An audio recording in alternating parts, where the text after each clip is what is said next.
This is Steve McCauley with thinkagain.com, and what you're about to see is Dr. Edward de Bono introducing his theory of the 6 thinking hats. Brilliant theory that's been used in education and in the corporate world for more than 15 years now.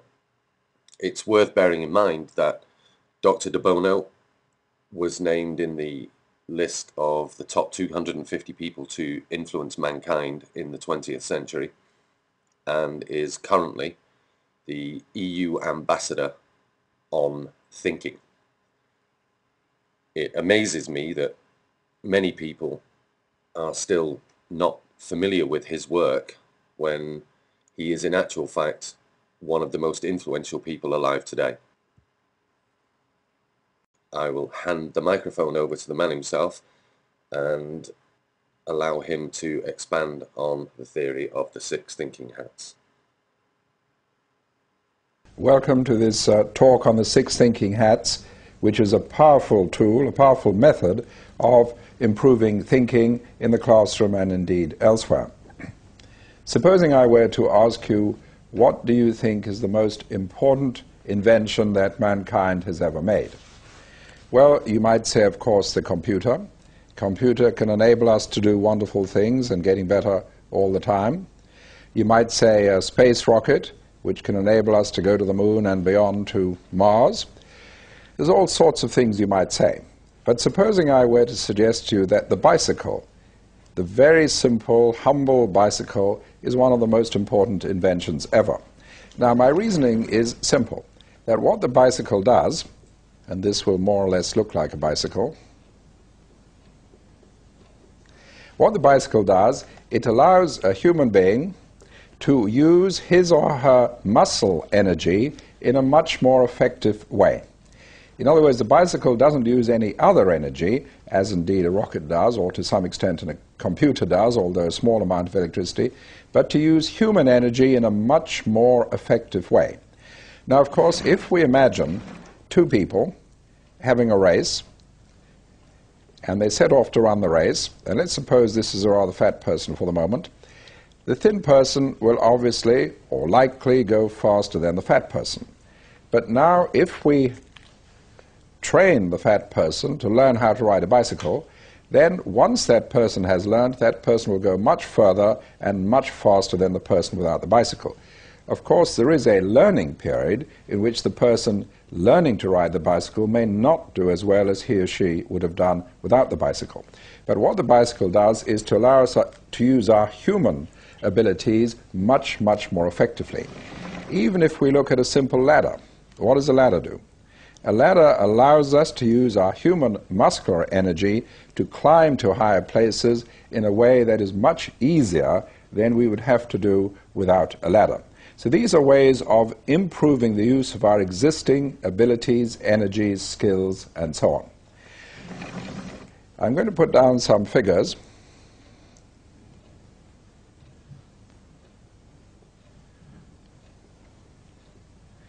Now, what I want you to do is to add all those up as quickly as you can.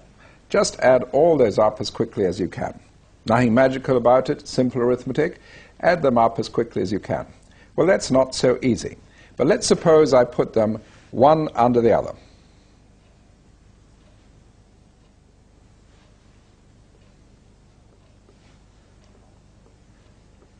Now that becomes much easier to add them up. Now what have I done? I've simply changed the position, just put things in such a way that it is easier to deal with them. Just as simple as that. But it makes a huge difference. How we put things makes it much easier to deal with them. Let's look at another example. Suppose I ask you to add up the numbers going up from 1 to 10, all the way up to 10. Not too difficult, and you'd reach the answer 55. Supposing I said to you, let's make it a little bit more difficult, and I want you to add up all the numbers from 1 to 100. Well, it's easy, it's not complicated, you might make mistakes, it will take you a long time. But let's rearrange it. Let's rearrange it in a different way. And let's put our numbers going up And this time, underneath, we'll write the same numbers going backwards. And all the way backwards.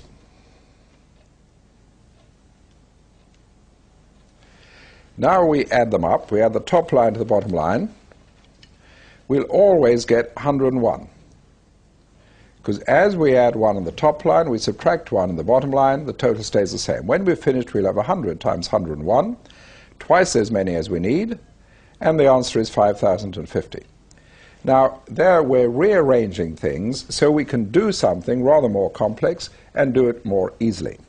Now, that's what I'm going to be talking about, really, about how we can rearrange things in our brain, in our mind, so that we can think more simply and more effectively. There's no magic about it. We're using the existing brain ability as such. Let's for a moment look at the relationship between intelligence and thinking. And perhaps the best way of describing that relationship is to look at the relationship between a motor car and the driver. The horsepower of a car, the engineering, the suspension, all that is the potential of the car. Just as intelligence is the potential of the brain, possibly determined by the speed of transmission along the neurons in the brain. But the way the car performs does not only depend on the horsepower. The way the car performs also depends on the skill of the driver. The skill of the driver. You may afford to buy a very powerful car, but you may be a bad driver. You may only be able to afford to buy a much more humble car, and yet you could be a very good driver. So one is a potential, one is the skill with which that potential is used. Intelligence is the potential of the mind, thinking is the skill with which it is used. Now, I've taught thinking to classrooms ranging from one class made up entirely of Nobel Prize winners, and at first they said, how can anyone teach us thinking? We've won Nobel Prizes. But at the end of 3 days, they went away saying, yes, these things work, so much so that 3 of them then wrote forwards to one of my books. So at one end of the spectrum, very intelligent, very gifted children, we need to teach thinking, otherwise we're wasting that superb intelligence. At the other end of the spectrum, with youngsters of perhaps lesser intelligence, we also need to teach thinking in order to make the best use of what is there, and of course all in between. That is why in many countries now, the idea of teaching thinking as a skill is so established that by law every child in school must do 2 hours a week on thinking skills. So we're looking at thinking as a skill. You could also look at it as a form of software. If you buy a computer, you don't go home and say, I bought this wonderful computer and it's a Pentium 150 and it's got 3 gigabytes of storage, and you say, well, I really don't care about the software. Clearly, no matter how wonderful the computer is, without software you're not going to get anywhere. So what is the software that we use for the human brain? The most important computer of all, and indeed a vastly superior computer to any others, what is the software we use for that? And it's very limited and not really adequate for the functions that are necessary today. So we're looking at some sort of software for human thinking. Now, I'm going to describe a very, very simple form of software for thinking. It's widely used and it's very powerful. I'll just give you an example of just how widely used it is. Last June, I got 2 letters the same day. One letter was from the head of research of Siemens. Siemens is a big company in Germany. It's by far the biggest company in Europe. They employ 370,000 workers. Their annual turnover is $59,000 million. Big company. The head of research at Siemens wrote to me, and he said, we were using your 6 hats at our last top research meeting, and that was very successful. Same day, I get another letter from a young man called Simon Batchelor, who's in Cambodia, and he's there to help the Khmer villagers drill for water in their villages. And he could never get the villagers to be involved in the processes in the drill. They just weren't interested.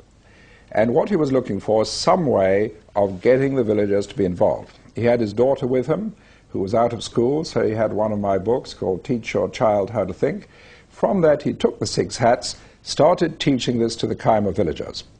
Apparently, they became so enthusiastic, they said this is far more important than drilling for water, and the whole mission changed to teaching them thinking, teaching them the 6 thinking hats.